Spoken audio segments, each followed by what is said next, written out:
It's Whitney from EcoVeganGal.com and welcome to another EVG Uncensored. This video is going to be a follow-up to a video I made about a year ago about ocular herpes. The video is called Herpes of the Eye and it will be linked below for those of you who have not seen it.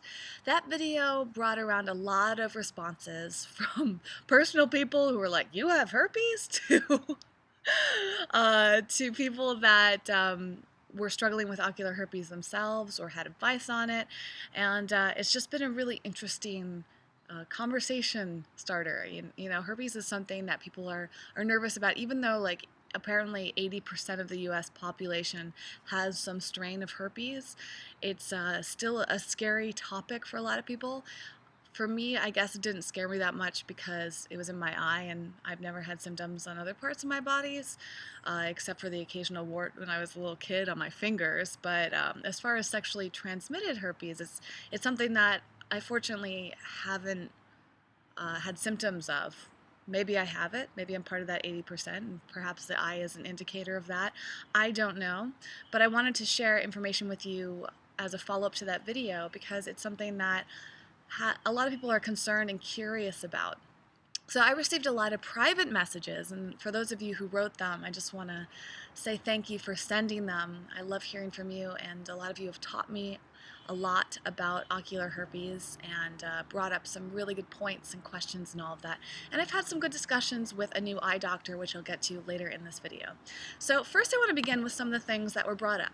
First of all, I didn't know this, and by the way, I should preface this by saying that I haven't had a chance to thoroughly research any of this information. I don't have a medical background myself. I'm just someone really passionate, and I learn through research and I learn through conversations with experts. So don't take my word for anything here. You can use it as a jumping off point to have a conversation with your own doctor and to do some further research. And of course, I'm always open to your input. So again, just these are kind of more like little things I've gathered. So one of the things that I've gathered is that ocular herpes can be the leading cause of corneal blindness in the US, and it can actually result in losing some of the thickness of your cornea. Now, I'm not positive about that fact, but through my conversation with my own eye doctor, he noticed some scarring in my eye, which he thinks was left behind from ocular herpes. He says that it might go away, and I'm hoping that it does. So similar to like getting a scar in your skin, sometimes the body just heals itself. He didn't really give me any ways to treat it. However, through treatment of something else going on with my eye, maybe it'll work out. But one interesting thing that somebody brought up through a message is that you really can't know for sure that you have herpes until you do a blood screening. They didn't give much more information about that, so I'll have to look into that further about what type of blood screening.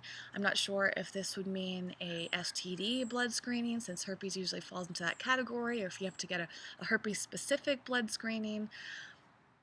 I'm really unclear about that myself, but it's something that I'll consider when getting my blood work done in the future. And some people have said that the previous eye doctor that I had when I recorded my video last year was incorrect in saying that this was not spreadable to other parts of your body and and could be a result of an STD. So I'm not sure about that either. Again, I've heard conflicting information from a lot of different people, so it seems to be a little bit of a fuzzy topic, I should say. So the most thing that I thought that you would find really interesting for anybody who's struggling with ocular herpes is I found some natural remedies for it through these conversations. First of all, most doctors will put you on an antiviral and steroid, which is what I did, and that seemed to clear it up for me, and I haven't had the issue, but I will talk a little bit more about what's been going on with my eyes in a moment. But to start off with some natural remedies, the number one thing that people have recommended is called L-lysine, Lysine. So L-lysine, and it's an amino supplement that can help the virus from multiplying. And I think this might be the case for all types of herpes. You can also use herbal teas such as lemon balm, echinacea, and valerian root. Oil of oregano is great, which is something I love for all aspects of our health. And there's an herb called prunella, which is also known as a heal-all and a self-heal. I really want to look into that because the woman that wrote me seemed to know a lot about herpes.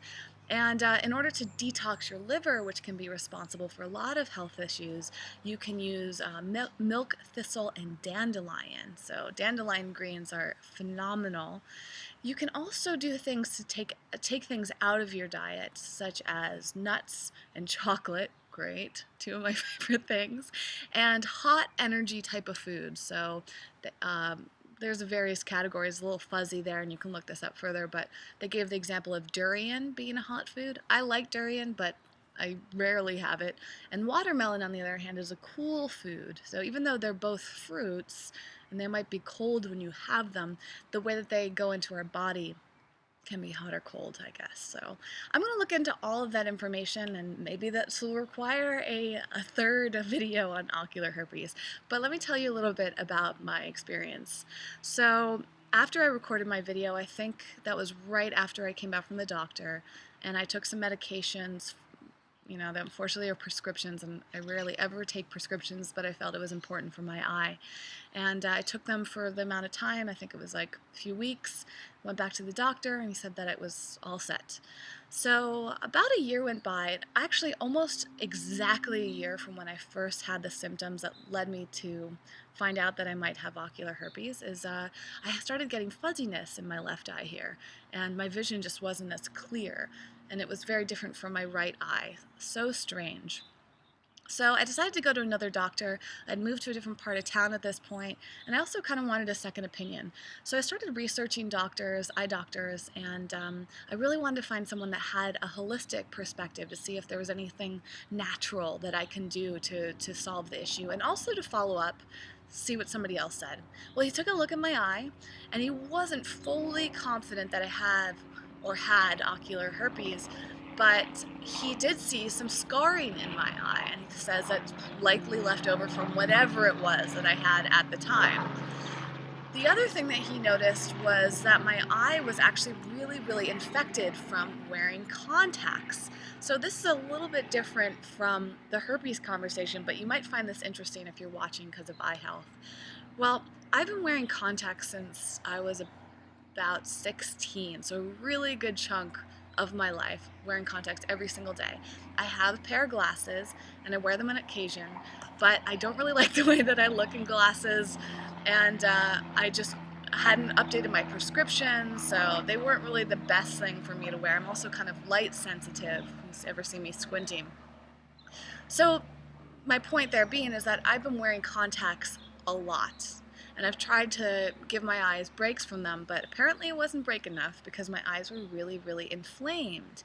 And what was happening is actually starting to affect my vision. The way that the doctor explained it was something about little bumps being on my eye and in my eyelid, and that was really irritating it and thus clouding my vision.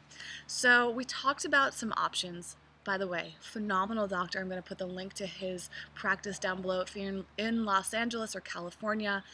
This man and his staff are incredible. They take the Western and the Eastern philosophies into mind, and it's really amazing. So he knew a lot about how I could heal this. Basically, he said, I just wouldn't be able to wear my contacts for like a month.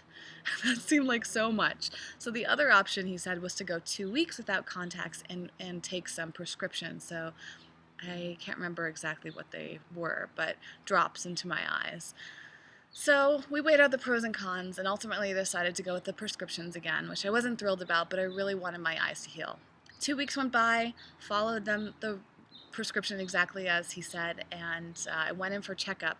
First of all, my right eye completely healed, he said, and it's true. Like, I look at it and it's much more bright. The whiteness, there's no redness around it, it doesn't itch. But the left eye is kind of in my trouble eye, so that one I'm still getting some itchy and redness from. And he took a look and said that I have actually dry spots in it. It's really fascinating, and that's the great thing about this doctor is he took the time to go through and explain it and thoroughly examine my eyes and my vision. So now I'm treating the dryness with some really great drops that are just made from glycerin, and he said that within a few weeks this eye could be completely healed as well, minus a little bit of the scarring from the ocular herpes, whatever was going on with my eye. So I probably will need to do a follow-up video to this. But here's the most interesting thing. My vision improved so drastically. It's kind of freaky. I went from having I think, is it negative 2.25 in my right eye to a negative zero point 0.5. I mean, my prescription hasn't been like that since, I don't know, ever. I might not have ever had a prescription. So it's almost as if my eye has just been so irritated and inflamed that it's been worsening my vision. So that's his theory right now, and I'm going to see how things progress, but I thought that was really amazing. And I also want to take into consideration diet. I'm really trying to eat so much more cleanly right now. I'm doing a lot of raw foods. I'm trying to do low fat, so trying to wean myself off the nuts, which I love nuts, and chocolate, um, and really focus on fruits and really wonderful vegetables and maybe some grains. I'm still doing a little bit of cooked food here and there, and feeling a lot lighter, but also thinking that it's going to improve a lot of different things, not only externally, but internally. And how amazing would that be if that could also affect my eye health? The last thing I'll leave you with is a friend of mine that I recently connected with as a friend, is Fully Raw Christina. And she has this amazing video. I think it's actually her most popular video ever, about how eating low-fat raw vegan led to change in her eye color. And that was so inspiring to me based on my history with eye issues, that I felt inspired to eat more raw foods and focus on a more raw food diet, because what if that changed my eye color too? I mean, to me, it's not about the eye color, it's more about the vision, but I guess it just goes to show that it's another example of how our diet can affect us in so many different ways. So I would love to hear from you if you've had experience with your health changing and how your diet and lifestyle has affected your eye health, if you've ever struggled with irritation from contacts or whatever, if you've overcome any sort of eye issue, and if you've had an eye doctor that have been really supportive of that. I would really recommend that you search for holistic eye doctors, by the way. I found mine through Yelp and a little bit of research online, and even though it's not his number one thing, he was knowledgeable in so many different ways about it, and it made such a difference. It made me feel so much more confident, like I was being taken care of by a doctor. So I recommend that, especially big cities. Your chances of finding that are high, and if you come out to California or you live here, your chances are even higher. So I would encourage that for you. So any comments that you have, and you can always reach out to me privately. You can reach me via email, whitney@ecovegangal.com, and Facebook. It does take me some time to get back, but I do read every single message. I love hearing from you. Thank you so much for watching. As always, you can find more information at ecovegangal.com. If you like this video, if you like this channel, please give it a subscribe, as well as the main Eco Vegan Gal channel, and just check in with me on all of the social media networks where I'm always chatting and communicating. You are part of the community. We are in this together. And yeah, I guess that's it for now, and I will see you next time. Looking forward to hearing your comments. Bye.